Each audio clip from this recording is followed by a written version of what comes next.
Após abrir o software do ECU Repair, nós temos aqui a tela inicial, essa tela que estamos mostrando, e temos 3 categorias com informações de ECU: a diesel leve, a categoria diesel pesada e a categoria linha leve.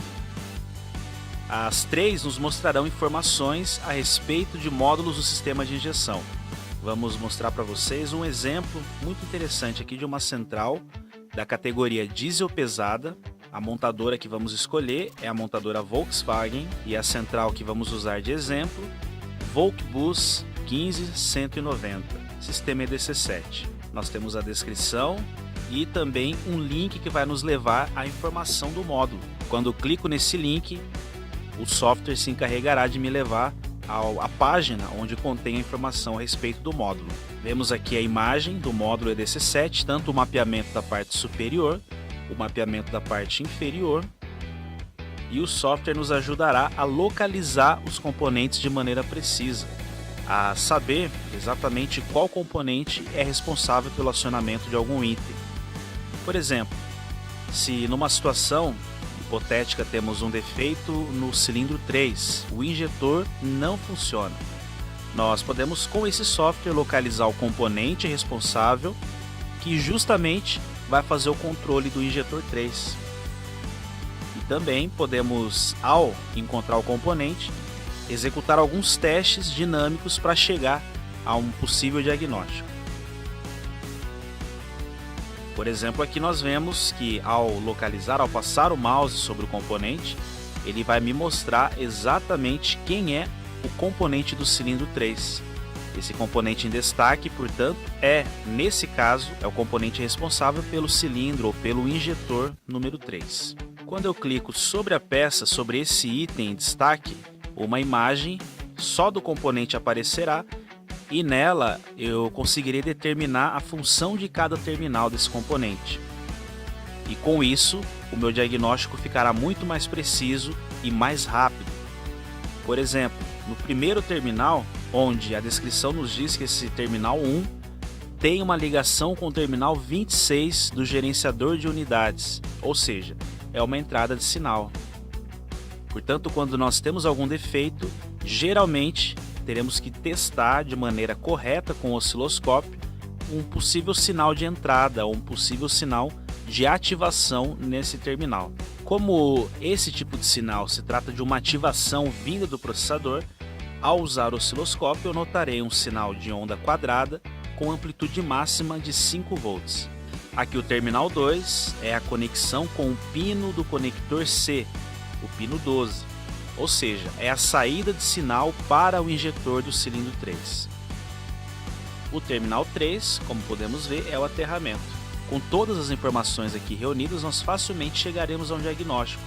Assim, o nosso tempo de localização, de busca e talvez o tempo que perderíamos procurando o defeito, com o software nós já seremos encaminhados então ao componente, a sua localização, e aí será só testar o componente da maneira correta. No exemplo que acabamos de citar, se não tivermos, por exemplo, o sinal relacionado ao pino 1, que é um sinal que vem de um processador, eu terei que procurar então justamente no processador, que nesse caso é um processador dedicado para as unidades, que o software chama de gerenciador de unidades. É esse que está em destaque aqui. Quando eu clico nele, o terminal 26 terá ligação com o terminal 1 do transistor da unidade injetora. Assim poderei checar muitas vezes a trilha, a sua continuidade e também se o processador está liberando ou não o sinal de ativação para o transistor. A vantagem disso tudo é o tempo de localização, tempo que você demoraria para chegar ao diagnóstico com esse software. Da maneira como nós trabalhamos aqui, chegamos aos componentes responsáveis pelo acionamento do injetor 3. Assim ficou muito mais rápido e fácil. Aí foi só chegar, fazer o teste com o osciloscópio e determinar realmente quem é o componente com defeito.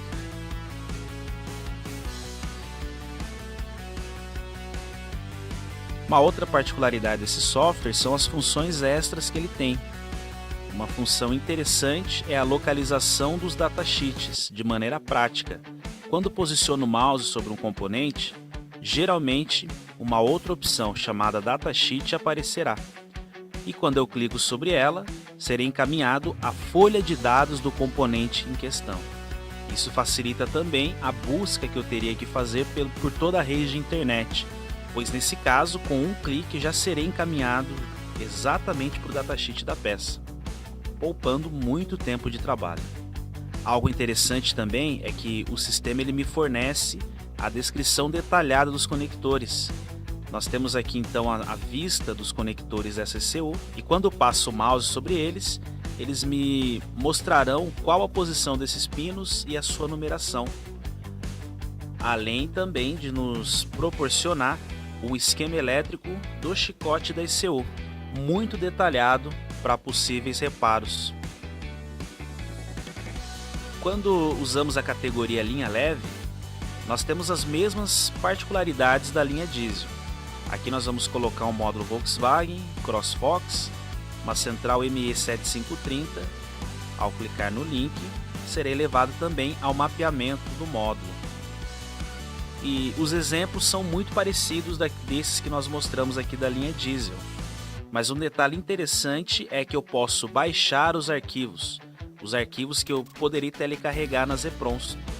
Eu posso fazer o download desses arquivos para justamente reparar defeitos que estão relacionados a mapas ou a arquivos corrompidos.